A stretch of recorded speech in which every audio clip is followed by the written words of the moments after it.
Waiting for it to pop up. We live? I think so. Word. Like it. Either way, we live. Either way, we're going. Either way, it is what it is. All right. Well, thank you guys for joining us tonight. Again, my name is Christy Wells, one of the co-founders of Safe House Project. I have Brittany Dunn, who is our COO co-founder, and Nigel, who we'll call the original visionary and co-founder of Safe House Project. If you don't know, and we had an awesome opportunity last week to highlight our partners out of South Africa, Curious Global. But Safe House Project began when Nigel and a group of other hip hop artists from a label went to South Africa and saw a need to build a safe house to protect kids that were at risk of sex trafficking. And these incredible men came back and said, how do we use our time and our talents to make an impact in the world? And so they set course to produce the very first Safe House album that released in June of 2017. It was incredible. They had so many Grammy artists on it, and it blew up. And people got on board. They started supporting. That was at the same time I came on and Brittany came on, and we said, what can we do? How can we help? And we began supporting that mission. But in that time that we were building up that safe house and raising funds and creating, not just Nigel and his team had the album, but we were creating races and other things that we could do just to pump money into the safe house in South Africa. People kept saying, well, what about here? What about in the United States? What about in our own communities? How are we going to protect our kids? This is a problem here. So that's when we all began doing a deep dive and really recognized a need domestically and said, we kind of got to learn how to fix things here before we can really make an impact overseas. Our mission and our vision has always held true, and our cornerstone has always been in South Africa with that safe house, which again was why we were so honored to support them last week and highlight them. But our mission now is focused domestically.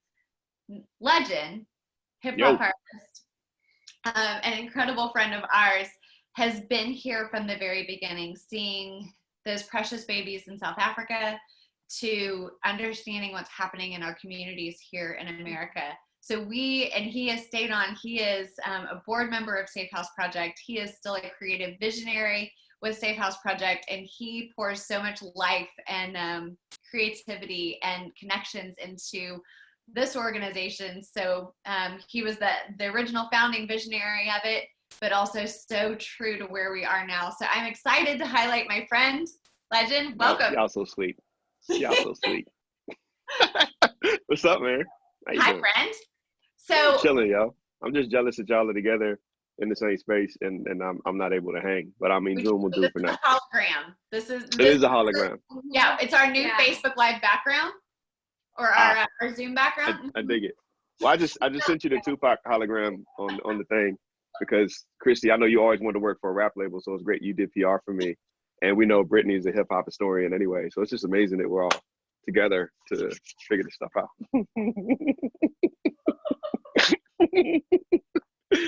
No. The offline comments. Can't. Brittany loves Snoop. Anyway.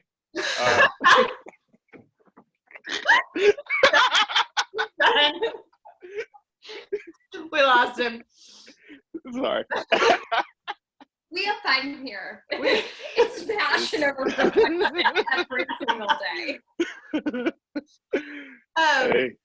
But friend, we're excited to highlight you because to me, and especially when it comes to Safe House Project, you are truly part of the original face of the fight of Safe House Project. And so I want you to talk a little bit, from your perspective. You have seen both sides of this, and you had been to South Africa.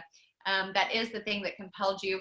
I'd love for you to talk a little bit about just those moments that captivated you in South Africa, and maybe what some of those feelings translated like here in the US. Yeah, I think, the ironic thing about it is, we all go to the same church here in Norfolk Crossroads, and like we had the IJM guy come and shout out to him, and he did a presentation. So like, I can't ever say I didn't hear about trafficking and know about it. I was like, I was literally in tears in the service, like, wow, this is crazy. Like, Lord, what do you want me to do about it? And then we went to Africa, where I didn't expect there to be any connection to it. And then when we get to Marsh and Jenny's orphan care center, I think the factor for me was it was two little girls there who were a couple of years older than how old my daughter was at the time. And for whatever reason, though I latched with those two little girls, like I got, you know, I get to go back and still see them now. Like, and every time I got out the car, those are my two little girls. And when Marsha and Jenny, when I asked them, what else do y'all need? She said, we need a safe house. And I said, why? She said, well, as our girls develop, they become targets for trafficking and they can get picked up on the way to school and we may never see some of them again. I couldn't detach that thought from, I can't come back here and you two are gone, right? I cared about all 130 kids, you know, obviously, but like these two are my daughter in 2 or 3 years. And it's like, what about if I go home and my daughter's gone? I just couldn't sleep thinking about their faces. So when we came back here and it was like, we really want to help, it was, the thrust for me was those two faces. Beyond the fact that this is a massive evil globally, those two faces and the connection home, my daughter too. So then we started to help out there. And I think what blew it all up for me and planted the seeds for the American expansion of that singular mission was, we're flying back from South Africa. I'm struggling, I'm crying. I get off of the plane in America. I cut my phone on and my phone starts getting dings with all the things. And then I remember one of the dings that hit me first was Hampton Roads, I think 13th or 15th in the nation for trafficking. And I was like, holy crap, it's here too. Like, and I knew that, but it was just hitting different now because my heart was attached to it. You know, when Kevin and I talk about, my pastor here, we talk about like issues. We talked about a race issue this week. And we said, you know, you only care about things you're connected to, right? And you know, you heard about the evil. I can cry over the evil, but then I walk away from it because there's a lot of evil to care about. But when I got connected to those two faces, and then I came home, and it was like, your community is this number in this evil, and your daughter lives here, and my son lives here. It's just I think it blew me up. And then so as we started to plant the seeds and work actively for the foundational home in South Africa, you know, God was birthing the seeds of turning our attention here for a national expansion in America too. So that's what really got me like connected and active. I love that. And you just have such an incredible heart for seeing justice and seeing, bringing about social justice for a variety of issues. And I love that you've turned your heart to this as a father, and as just somebody who is passionate about seeing children receive the hope and the care that they need. Yeah. So what is it that compels you now to fight for child sex trafficking victims, whether they're here or in the United States? Or, I mean, sorry, in the United States or in South Africa? What country am I in? Yeah. I think in some small way, like my story is one of abandonment and not having my father around and not being protected because of that. And I grew up in a very safe home. So that's not my story. I don't want to compare that to not growing up in a safe home. But from you should have been here to look after me, to protect me from this culture and all this stuff that maybe I wouldn't have gotten into. And that's not to say that a trafficking victim can't end up as something with a father in the home. Like, we know that's not the case. But from you shouldn't have been vulnerable and you shouldn't have been taken advantage of in that vulnerability. In some way, my story of my father leaving me connects me to when I see a child that's unprotected and their vulnerability was taken advantage of by evil people. And I just my heart is just to reach out and make sure they find safety. Like, no child should ever, if it's not 300,000 American kids and there's one too many, and all this effort is still warranted for that one. And I just, that's where my heart goes out to personally. So when I stepped back from the front lines of Safe House, I wanted to have a cultural voice that says, hey, first of all, if you've been taken advantage of, you're valuable, you're worth it. That doesn't define your value. Second of all, hold that person accountable and call the authorities. Third of all, if you're not reconciled with your parents or for some reason, go find a way to be reconciled. And I just wanted to have a different cultural voice in that maybe would prevent somebody from even needing to come to one of our houses in the first place. But if you need to, praise God that you guys are on the front lines of building them so that they're there. That's great. No, and absolutely. And it is a message. It's both the prevention and the hope. If you do need that safe place, like you mentioned, it's trying to tackle these issues from two different perspectives to ensure that we can really truly work to eradicate it. So what if there was one message that you really wanted the world to hear around this issue? What would it be? I think one of the things, um, when we're in South Africa, and it's easy to see the community that we started it in, and believe the lie that they need more help than we do. I think the message I would want to get out is, just because you think your society is more civilized doesn't mean you're safe. And that's a misconception that I think a lot of Americans have, and that even I had. Oh man, it's an over there issue where they don't have access to 911, and it has nothing to do with any of that. Sin doesn't segregate. Sin isn't looking at certain socioeconomic classes and saying we're only going to impact here. Like, the danger of people being evil and taken advantage of is only left up to the will of somebody wanting to do it. So, when I'm talking about the national expansion, when I'm telling somebody the story of starting in South Africa, but the national expansion to America, it's like, I'm like, no, 300,000 kids here annually.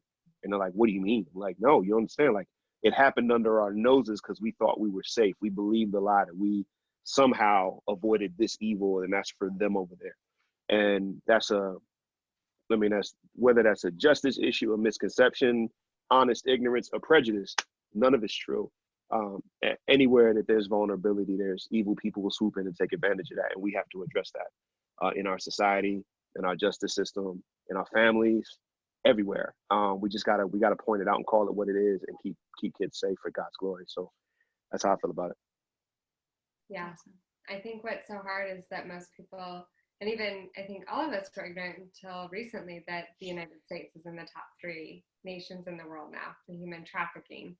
And so that perception that it's an overseas issue ignores either us as Americans engaging with it on foreign soil, or what is happening right here on domestic soil. And so we have to acknowledge our piece in this Yeah. really hard issue. And that is hard. I mean, but it is choosing to see it, to your point, and figuring out how do we play a small part in working to help those who are affected. Yeah. Well, nobody wants to believe that the place you love is capable of something that egregious, right? We don't want to believe that. We don't want to believe, say you love going to church. We don't want to believe that anybody that's a pastor could take advantage, but people do. Like, we don't want to believe that anybody that wears a badge or does something. We don't want to, but people are people. You're not protected because of your vocation or your nationality. It just is what it is. And I think being honest about it allows us the freedom to just apply justice wherever it's needed, no matter what the barriers are in front of us. If I had a second message to throw out there, it would be, we have to watch what we're consuming that encourages trafficking in our culture. I make music. I make hip hop. Hip hop isn't the only genre that has disrespected women and talked about that. Like, let's talk about rock and roll before hip hop was a thing. But sometimes hip hop gets the blame. But anyway, like, we can talk about all the music we're consuming, right? About how we're treating our women, what we're talking about with drug abuse. All these things are connected. We can talk about that, and say, as we listen to this and as we propel this to the top of the charts, what messaging are we saying is okay in our culture for somebody to take advantage of someone that can't speak for themselves? And I think culture has to be accountable. I think labels need to be accountable. I think when a corporation has a corporate endorsement of an artist with a particular message that's contrary to everything they say they care about, they need to be held accountable. Like, we really got to start holding cats accountable. I was speaking to a high school group, and they were making dresses to send over to our safe house in South Africa with Marcia Jenny. And I wanted to challenge them because I just knew, I just knew what was in their playlist. Like, I just knew. So I was like, hey, you guys are anti-trafficking, right? And they're like, yeah. And I said, you guys want to see this end, right? And they're like, yeah. I said, and thank you for making these dresses. We appreciate it. I want to challenge you on one more place. I said, do you have this song on your Spotify playlist that just dropped today? And then I started quoting some of the lyrics where the guy says that he effed the girl and smashed her and passed her to his homies. And like the realization of connecting the dots, and their eyes got big and their jaw dropped. And I was like, that's trafficking too. That's trafficking too. And people will disconnect that, what we put in our mind and what we watch on TV and what we're doing on our laptop and what Pornhub is offering. They'll disconnect that from the social result of that. And we can't do that. So my challenge to anybody is, if you're watching something that's encouraging this, if you're looking at something, first of all, I know people can get trapped. I'm a former pornography addict, so let's just get that out the way. I say this for all my men watching. Women can be porn addicts too, like it's whatever. But like I said, I'm talking to men. I know what the struggle is with that. I know how hard it is to tear your eyes away, and I know it does something to your soul. But know that when you're watching this, you're helping the problem that you're gonna say on the internet you're against. And you've got to fight and find freedom and get in some groups and get away and not put your dollars to that, because you're supporting the industry that feeds the flame of this.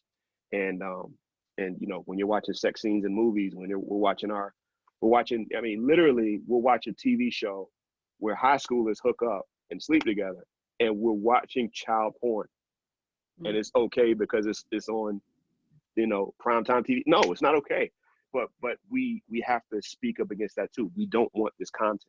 The more we encourage it, the more it keeps coming. So that is helping the problem, and we have to speak out against that. And that's what I want to see us do.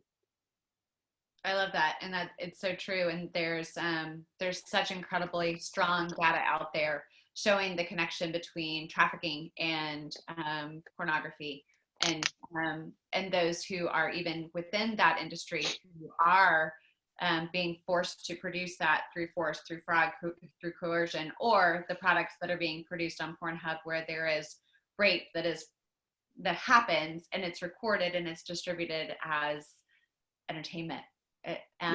And that was never done with the consent of the victim. And so I appreciate you addressing the demand side of that, because this issue will never be eradicated until we can address both sides of the issue. We have to address, Brittany and I have been saying for a year, to eradicate an epidemic, you have to have the awareness and the prevention, and that you have to have the treatment. We never knew how real that statement would feel until our world was in a global pandemic. But the same truth holds here. It's still an epidemic. It's still something that requires prevention and treatment, and for prevention and awareness and treatment. And you have to attack the issue from both sides. And addressing the demand is a huge part of the awareness and the prevention. And there are very few people that have the courage to address that. So first of all, thank you. Second of all, you have done an incredible job, not just developing music that impacts culture, but leading people to develop music that impacts culture. You didn't drop an album and walk away from this issue because it was a moment in time. It's been something that's permeated to your core, that is a piece of who you are as a person who fights for social justice. So can you talk a little bit about maybe what is your call to other artists, to other leaders who are social influencers? What is your challenge to them in their place in this fight, in their voice in this fight? I think it would be learn to speak strongly with grace and truth, right? Like, so the grace side of it, of as an artist, you may find, suppose we have an artist who is firmly on the bandwagon of we need to fight trafficking and fight for justice and all that. But because of their art, they find themselves in spaces with artists and influencers who are contrary to that worldview, or wouldn't consciously, but they're putting out content that's not helping. Like, you got to have the ability to be graceful enough to be in those situations where real relationships can be developed, where real change can happen, versus just shouting at somebody from making something negative. Which, even though I'm speaking strong truth right now, I'm in circles with folks who would make something that I totally would disagree with, but I'm not cutting fellowship or relationship with them because I want to be around when they get challenged in what they're making because they know I love them and they see what I'm doing and they're like, dang man, like I was about to write this lyric, but I thought twice about it because of you. Like when you operate gracefully, you can stay in those spaces to make real change happen. Otherwise, it only changes when there's a cultural shift and it's no longer profitable to talk about certain things. But we're after a heart shift where like you change because you want to be a part of the solution. So I think artists got to be able to put more truth into their stuff, into their platforms about this stuff, and to talk about things that aren't just culturally accepted, but like saying like, hey man, like stop watching sex scenes in movies. Like that's not a popular opinion. Like you're going over the top. Yeah, but like being able to say that in a way that's like, hey, this is helping this problem and we got to get away from that. But then also not doing it where you soapbox and nobody wants to be around you. So artists got to find a balance of using their voice to speak truth, but then gracefully staying in spaces where they can say it in places where it's not heard a lot so that truth can matter. I want to see more artists raise their voices about these things like that, especially about the tough things that nobody wants to talk about. That's where I want to see artists use their voices and their influence. Because if nobody's going to say it, it might as well be you. I love it.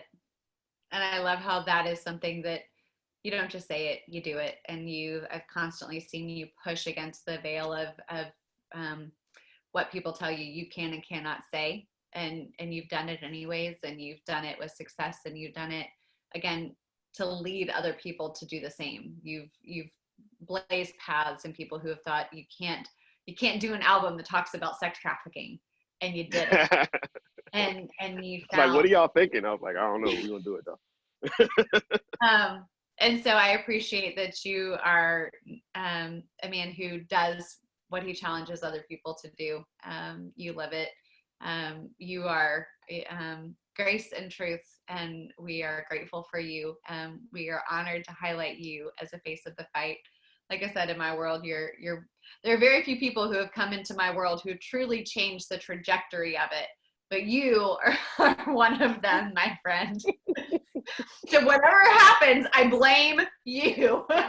No, I'm just gonna log off and act like I had nothing to do with it. Like I'm gonna get off Zoom like I wasn't here, like nothing. So nah, I love you ladies, man. I appreciate y'all, man. Y'all are superheroes. The way it's been crazy to watch this go somewhere that I never thought it could turn into. And if I can say, like, God has used you guys to do above and beyond what any of us could have asked or thought about. Like it's just nuts to see what's happening on a daily basis. The people that are getting connected, like it's like this is where the culture stuff happens, right? Like the masses start to get it, influencers start to get it, and then it trickles up, and then the big changes happen because all this was happening for a few years in the background. And to see like what happened our first year out the gate because of the work you guys put in is nutty. So I'm just I don't know, I'm just honored to be sorry, somebody called me. I didn't know if that could happen. I'm just honored to be a part of everything. No. And yeah, I don't know. So I didn't know people could call me while I was on Zoom. I don't know how to work my phone.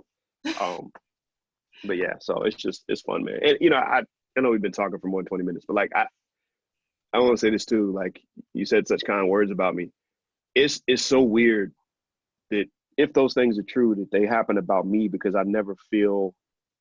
I'm just honest. I'm going through counseling. It is what it is. I never felt special enough to be in a place where somebody would say those things about me. So it's not like I'm saying that to say I don't think that I'm some Superman that's like crazy bold. Like there's a lot of areas of my life where I'm nervous, I'm afraid to take steps and all that. So if somebody's watching this, like what can I do? It's not because they're sitting here with three unique superhumans on the phone on a Zoom call. It's like we just happen to timidly say yes, and we're gonna jump in, and we don't know what that means, and we don't know what it's gonna cost, but we're just gonna go for it. And I have a skill over here, and then I suck over here, and then Brittany's great over here, and then she's not great here, so Christy jumps in over there. Like it's just everybody does their part is how movements happen. And we all just played our part in some small way, and man, and God just blessed it. He's breathed on it, and we can't take credit for any of it. So you said such kind words. I just never want to feel like I'm some superhuman or somebody did. I know I could look at that and be like, wow, I'll never be able to do that. No, it doesn't matter. Like, do what you're supposed to do, you know? Yeah. No, and I think that that's so true. And I'm glad you brought that up, because I think that's the one thing that we always want people to hear is that, all of us saw an issue that we couldn't ignore. We couldn't look away, and finally just said, what do I have? You were a hip hop artist. She spent 10 years in corporate America. I had a sales and marketing and advertising and 20 years in sales. What does that have to do with the fight against trafficking? Right. I mean, really, people ask how we got here, and we're kind of like, No. I hitched a wagon to a shooting star is what we did. Right. Facts. How did we get here? Huh? But I think that that's the thing. We weren't willing to stop. We said, what skills do we have and how can I apply them? And we relentlessly pursued that. And I think that that's, so for anybody listening, I think that's the thing that you've got to hear. If this is something that you can't look away, and it is a feeling in the pit of your stomach that makes you say, I can't look away longer, I have to do something, figure out a way to apply your time, your skills. If you don't know, call us. We talk to people all the time who are saying, here are my talents and here's what I can do. How can I help? And you'd be amazed at the people who have joined the Safe House Project team, because they have called with just this incredible heart to serve. Yeah. That, to your point, Nigel, that's exactly how a movement gets started. It's not because everybody comes with a perfected skill in the exact zone, that an exact industry that you're fighting.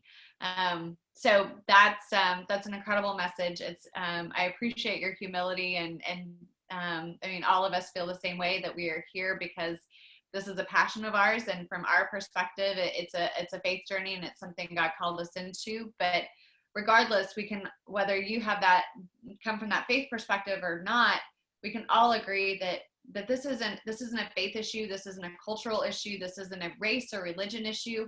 It's a human issue, and it is an all hands on deck issue. And so it's going to require everybody responding and everybody doing what they can. We've said from the very beginning, everyone matters, and that means every one person in the fight matters, and you matter for whoever's watching. So, Nigel, Legin, sorry. Branding, Christy. We appreciate you, friend. We love your truth and your heart. So thank you for being on with us tonight. I appreciate y'all too, man. Love you. You too.